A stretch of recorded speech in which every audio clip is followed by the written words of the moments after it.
Guys, welcome to my channel. Today, i-check natin itong newly launched ng Hyundai, yung Stargazer X. I-check natin yung pagkakaiba niya dun sa standard na Stargazer. So, una nating tingnan yung price. Ang selling price niya is 1.348 million, which is about 50,000 pesos more than the standard top-of-the-line Stargazer. So, with that additional price, ano ngayon ang naiba? Halika, tingnan natin.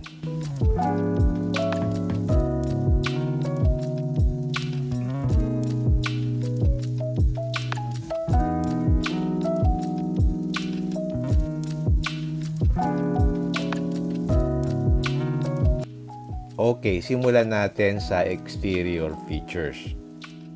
Ganito ang itsura ng standard na Stargazer. Yung grill niya is plain black tapos wala siyang body cladding. Ito ngayon ng Stargazer X, meron siyang chrome accents na merong 3D design sa grill. Walang nabago sa headlights, it's LED, parang yung quad type, nandyan yung high beam saka low beam. Mapapansin mo din, while pareho yung shape ng kanyang bumper, ngayon yung design niya mas malapad siya at parang mas bulky. So, parang mas aggressive siyang tingnan. Yung dating bumper, ganito yung design. Almost the same shape, pero mas manipis siya. Yung hood niya nagkaroon ng highlight. Parang may nakaumbok na kaunti sa gitna. Dati kasi, plain yan. But yung DRL na continuous, pareho pa din. Yung parang bow shape na nag-encapsulate doon sa headlight, kulay black na. Dati, kulay beige yan. Now, let's see the side profile. Ang napadagdag ngayon, dun sa wheel arches, meron siyang cladding na kulay black ngayon. At meron ding cladding dun sa may baba ng pintuan hanggang dun sa likod. Dati walang cladding yung wheel arches, no? Plain lang. Dun sa likod, ganun din. At dun sa baba, wala ding cladding. So, in terms of size, yung width niya medyo lumapad because of this cladding dun sa wheel arches. I would say yung cladding na ito nakadagdag sa pagiging sportier look. Walang nabago doon sa side mirror, it's body colored with turn signal light. At ang isa pang naiba, ang nakakabit na gulong ngayon is size 17. Tapos yung design ng mags is iniba din. So ang nangyari, tumaas yung kanyang ground clearance from about 185 mm, now is about 200 mm. At yung brake niya dito sa likod is disc brake na din. Walang naiba sa door handles from the previous model. Ang naiba lang ngayon, nagkaroon siya ng roof rail. Yung kanyang rear spoiler, mas sporty yung look kasi mas mahaba na siya. And then meron ding third brake light. At meron ding shark fin antenna. Sa ilaw, walang nabago. Nandun pa rin yung H-shape rear combination tail light na LED. At syempre, meron na ngayong Stargazer X na emblem. Tapos iba na yung design ng rear bumper at meron na rin siyang tatlong rear parking sensor. Okay, pasok tayo dito sa loob at tingnan natin anong pagkakaiba nitong Stargazer X. Yung door panels pareho lang ang design sa ordinary Stargazer. May mga plastic and then leather dito. Ang pagkakaiba lang merong red stitching. Yan lang ang major difference. Same din pa rin yung mga buttons dito sa mga windows. Pareho pa rin yung sa lower portion. Meron ditong tatlong bottle holders and then nandito yung speaker. From a beige dashboard, ngayon kulay black na. Nandito pa rin yung pag-open ng hood at saka yung sa adjustment nitong seats, no? Ang seats niya is manually adjusted using this lever. So check natin yung steering wheel. Same din naman yung shape. Natitilt din siya at saka nate-telescope. So, walang binago dun sa dating configuration. Sa steering wheel, may mga buttons. Nandito sa left side yung pag-control ng information display, yung mode selection, saka yung hands-free phone. At nasa right side naman, mainly ang nandito yung sa control ng cruise control. Ang naiba ngayon, yung new instrument panel niya. Naka-frame siya in glossy piano black. Dati kasi naka-beige na plastic yan. So, ganito yung itsura ng ordinary stargazer. Naka-beige yung instrument cluster na plastic. So, hindi siya maganda. In-adjust na rin niya yung shape ng frame ng instrument cluster dito sa dashboard. Dati kasi, diretso yan na nakaka-obstruct ng view ng driver. So, yung regular stargazer, straight lang yan na ganyan na mataas. Yung kanyang instrument cluster is purely digital. Meron din siyang 4 modes, nag-iiba-iba yung kulay depende sa selection mo. Check natin yung dashboard. Plastic pa rin yung material, so same siya dun sa regular na stargazer. Yung sa dashboard design, pareho pa din. Pwede ka maglagay ng mga items dito sa mga open parang shelves, dito rin sa ibabaw. Yung kanyang head unit ay 8 inches ang size at meron na siyang Apple CarPlay at saka Android Auto.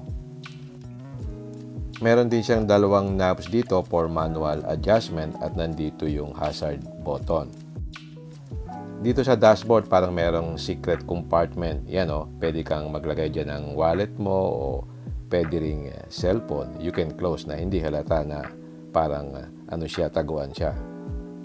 Ganito naman ang itsura nung sa passenger side door panel, meron ding red stitches. At dito sa baba ng dashboard, nandito yung glove box compartment na average lang naman yung size. Same pa rin yung design sa adjustment ng aircon itong mga knobs na ito. Ang naiba dito, yung pinaka-housing niya o pinaka-background niya is kulay black na. Dati kasi kulay beige yan, parang ganito. Yung steering wheel niya is leather wrap with red stitching and it's electric power assisted steering. Meron dito dalawang cup holders na illuminated. Tapos nawala na yung handbrake na manual dito kaya nagkaroon ng parang pocket dito. At ang ipinalit yung automatic na handbrake at saka yung auto hold feature. So yung pocket dito pwede mo lagyan ng wallet o kaya ng iyong cellphone. Dito naman sa left side yung drive mode button at saka yung traction control. At dito sa right side yung sa parking button. So check natin yung instrument cluster. Kapag nag-change ka ng mode, nag-iiba yung kulay. For example, kung eco, normal, then yung sport at saka yung smart mode. Dito sa lower portion, merong 12 volt socket, meron ding USB port. At nandito rin yung wireless charging pad. Meron din siyang armrest na padded naman at dito sa ilalim nito meron kang compartment na pwede kang maglagay ng items. At nandito naman sa lower right portion yung push start and stop button. Yung cabin light niya is LED, naging dalawa na siya. Meron sa left at saka sa right. Dati kasi isang buo yan. And then dito sa driver side, wala siyang vanity mirror. Dito sa passenger side, merong vanity mirror pero walang ilaw. At ang maganda dito compared sa sedan is mataas yung ceiling. So, very roomy. Okay, check natin yung second row. Maganda yung thigh support. And then you can move back and forth itong second row seat. May bottle holder dito, tapos plastic ito. And then dito sa bandang baba merong red stitching din dito sa leather portion, no? At dito naman nandito yung speaker. Dito sa gitna, flat yung center tunnel which is okay.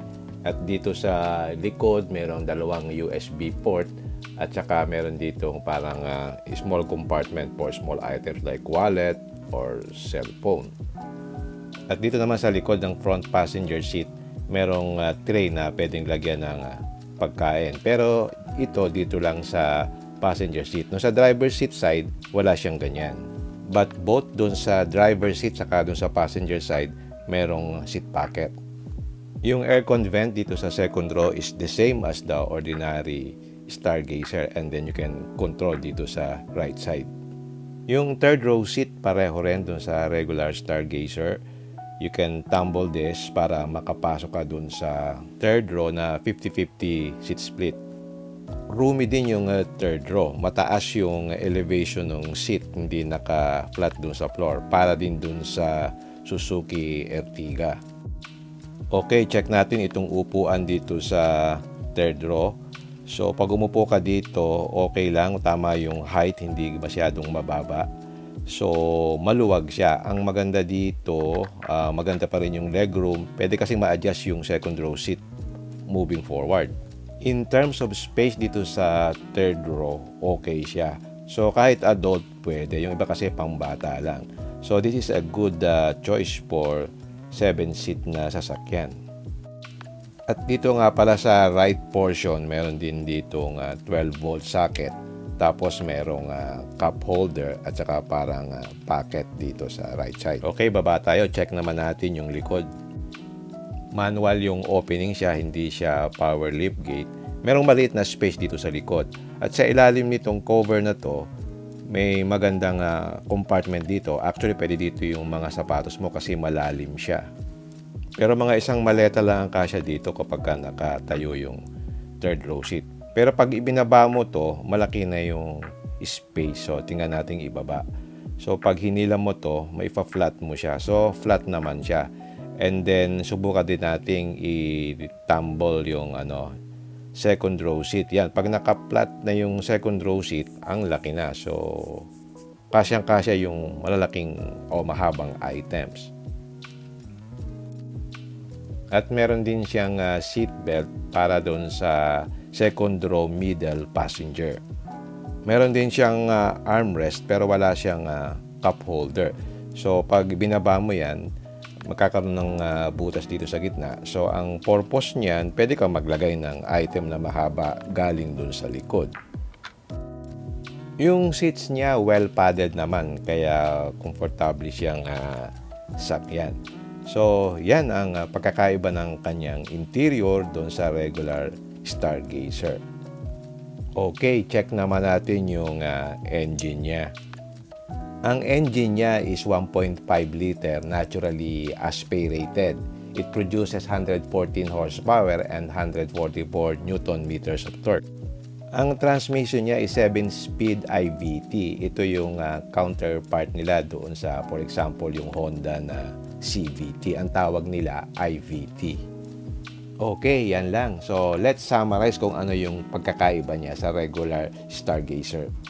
Of course, ang major difference yung kanyang front fascia na iba yung grille, tapos may mga cladding na ngayon doon sa sides, Yung front and rear bumper is naiba din, tapos yung hood may kaunti ng highlight, at yung isa pang major change yung design ng mags at naging size 17, kaya naging mas mataas na siya ngayon. Sa interior, naging black yung dashboard, tapos yung bezel ng instrument cluster naging black na din. Tapos, nawala yung manual handbrake, naging automatic handbrake with auto hold function na. So, na-enhance niya yung exterior look. Tapos, doon sa interior, nagkaroon ng adjustment doon nga sa loob. Kaya, nawala na yung mga pangit na portion. By the way, meron din siyang Hyundai Smart Sense. Meron siyang forward collision avoidance assist, saka yung lane following assist. Meron din siyang blind spot collision avoidance assist, saka yung rear cross traffic collision avoidance assist. In addition, meron din siyang lane keeping assist, saka yung high beam assist. Meron din siyang cruise control, forward and reverse parking distance warning, driver attention warning, saka yung rear seat alert. In short, nagkaroon siya ng exterior saka interior enhancement from the regular Stargazer. In terms of pricing, second highest siya sa Honda BR-V. Mas mahal lang ang Honda BR-V ng mga 42,000. And mas lower ang price ng Expander Cross, Toyota Veloz, Nissan Livina, saka Suzuki Ertiga. Compared with the Toyota Veloz, mas cheaper ang Veloz by about 100,000 pesos. But sa power and torque, mas malakas siya sa Expander, sa Veloz, sa Livina, saka sa Ertiga. At ang may pinakamalakas na power, yung Honda BR-V. So yung segment na to is very price sensitive. Do you think buyers will consider this as against the Expander and the Toyota Veloz that are less expensive? I'd like to know your comments. Please write down in the comment section below. It will really depend kung ano yung importante sa buyer. If they want a more modern and sporty look, then they may consider this. Otherwise, buyers will just stick to expander and velos. Kasi yung 100,000 difference, malaki na rin yun. But come to think of it, based on my research and based on the test done by others, lumalabas na number 1 in terms of performance itong Stargazer compared with the Veloz, the Mitsubishi Expander, and the Honda BR-V. Ang magsiship lang siguro sa buyer's preference, yung design niya. Kasi parang it's more modern design eh. Yung iba hindi gusto yung ganyang physical looks. Parang mas gusto nila yung traditional. Okay, hanggang dito na lang. If you like this video, don't forget to like, share, and subscribe. Until next time, see you again in my next vlog. Bye!